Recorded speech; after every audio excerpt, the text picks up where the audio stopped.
something which will go down in the course of history. And on this momentous occasion, we would first like to seek the divine's blessings. May we request our grandmother, Srimati Kokila Ben Ambani, our father, Sri Mukesh Ambani.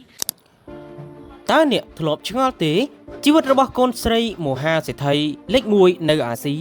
តើការរស់នៅរបស់គាត់មានទម្រង់បែបណាសាកសម័យមើលការរៀបការអាពាហ៍ពិពាហ៍ដែលចំណាយអស់ប្រាក់ជាង$100 លានជាមួយនឹងការអញ្ជើញតារាចម្រៀងកំពូល Beyonce មកច្រៀងផ្ទាល់ហើយរស់នៅក្នុងភូមិមួយគ្រឹះ27ជាន់ដែលមានតម្លៃជាង$1000 លាននោះ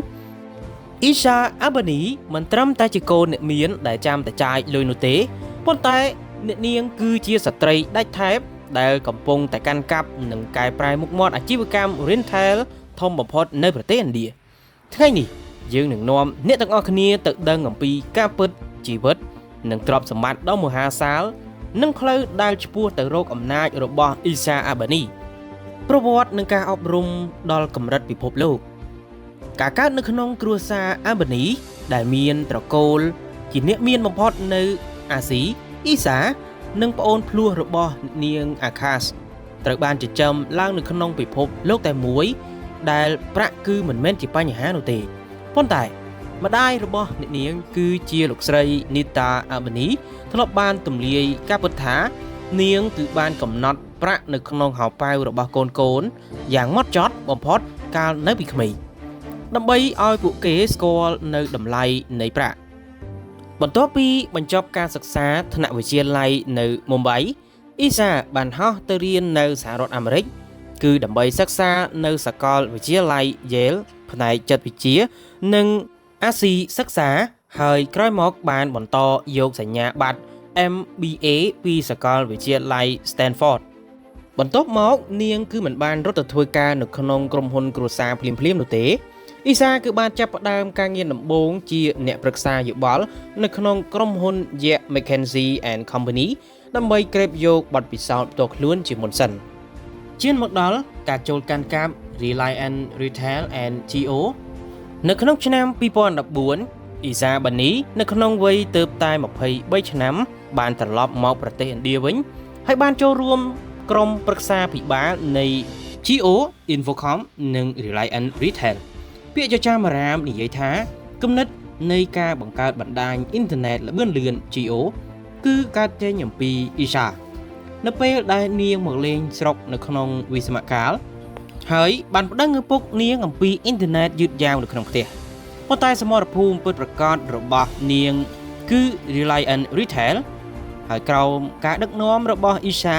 នាងបានធ្វើបដិវត្តន៍វិស័យពាណិជ្ជកម្មរាយនៅឥណ្ឌាគឺទី1នាងបានបង្កើត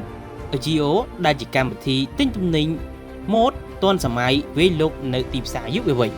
ហើយទី2នាងក៏បានបើក Thira ដែលជាការប្រកួតប្រជែងនៅលើទីផ្សារគ្រឿងសម្អាងពូកចំណុចទី3នោះនាងគឺបាននាំយកម៉ាកល្បីៗកម្រិតពិភពលោកដូចជា Balenciaga, Armani និង Versace ហើយក៏បានបើកហាងនៅឥណ្ឌាសប្តាហ៍ថ្ងៃReliance Retail មានតម្លៃរាប់សិបពាន់លានដុល្លារហើយវាគឺស្ថិតក្រោមការគ្រប់គ្រងយ៉ាងម៉ត់ចត់របស់ស្ត្រីវ័យក្មេងរូបនេះបើយើងងាកមកនិយាយអំពីទ្រព្យសម្បត្តិនិងជីវិតរស់នៅបែបជាមហាសេដ្ឋីឥឡូវនេះ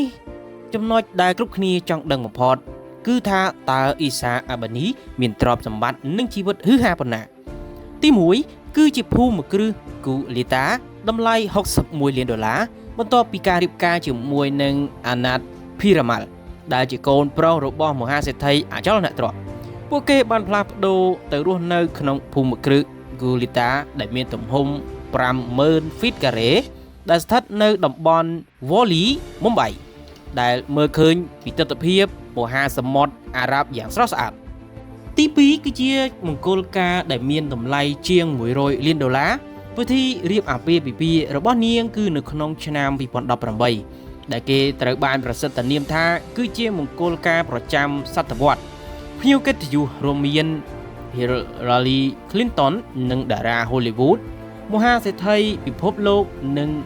មានជើងហោះហើរ Charter Flight ជាង100ជើងដើម្បីដឹកភ្ញៀវទី3គឺជាការប្រមូលទិញគ្រឿងអលង្ការនិងម៉ូដសម្លៀកបំពាក់អ៊ីសា ត្រូវបានគេឃើញក្រុងឈុតប្រពៃណីឥណ្ឌាដែលដាំទៅដោយពេជ្រនិងមីសុតព្រមទាំងការកាត់ដេរពិសេសពីអ្នកច្នៃម៉ូដល្បីៗលើពិភពលោកដូចជា Dolce Gabbana និង Sabyasachi ទី4គឺជាក្បួនរថយន្តទំនើបគឺនាងមានសិទ្ធិប្រើប្រាស់ក្បួនរថយន្តការពារគ្រាប់ Rolls-Royce Cullinan និង Mercedes Benz និង Bentley Continental GT ជាដើមយើងងាកមកមើលអំពីអនាគតនិងអ្នកបន្តវេនទោះបីជាមានជីវិតនៅក្នុងគំនរមាសប្រាក់ Isa Abani តែងតែបង្ហាញខ្លួនជាស្ត្រីទាន់សម័យមានទំនួលខុសត្រូវនិងជាម្ដាយម្នាក់នាងគឺមានកូនភ្លោះប្រុសស្រីឪពុករបស់នាងគឺលោក Mukesh Ambani បានរៀបចំផែនការបន្តវេនយ៉ាងច្បាស់ដោយប្រគល់ Renthal ឲ្យទៅ Isha Telecom Jio ឲ្យទៅ Agas និង Energy ជាធម្មពលឲ្យទៅ Anand Isha មិនត្រឹមតែជាអ្នកបន្តពូជពង្ស Ambani ប៉ុណ្ណោះទេ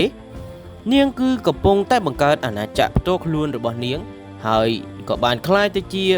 គំរូនៃស្ត្រីដែលមានឥទ្ធិពលបំផុតម្នាក់នៅក្នុងពិភពអាជីវកម្មអាស៊ីនៅក្នុងរឿងរ៉ាវនេះតើអ្នកយល់យ៉ាងណាដែរចំពោះជីវិតនិងការដឹកនាំរបស់ Isa Ambani តើនាងគឺជាមហាសេដ្ឋីដែលជោគជ័យដោយសារក្នុងបង្អែកគ្រួសារឬក៏ដោយសារសមត្ថភាពយ៉ាងពិតប្រាកដកុំភ្លេច comment មតិរបស់អ្នកនៅខាងក្រោមបើសិនជាអ្នកចូលចិត្តនៅវីដេអូដែលទាក់ទងជាមួយនឹងជីវិតសេដ្ឋីនិងរឿងរ៉ាវអាជីវកម្មបែបនេះកុំភ្លេច like និង share ហើយ subscribe channel របស់យើងខ្ញុំដើម្បីទទួលបាននូវវីដេអូថ្មីជារៀងរាល់ថ្ងៃអរគុណសម្រាប់ការទស្សនាជួបគ្នានៅក្នុងវីដេអូក្រោយ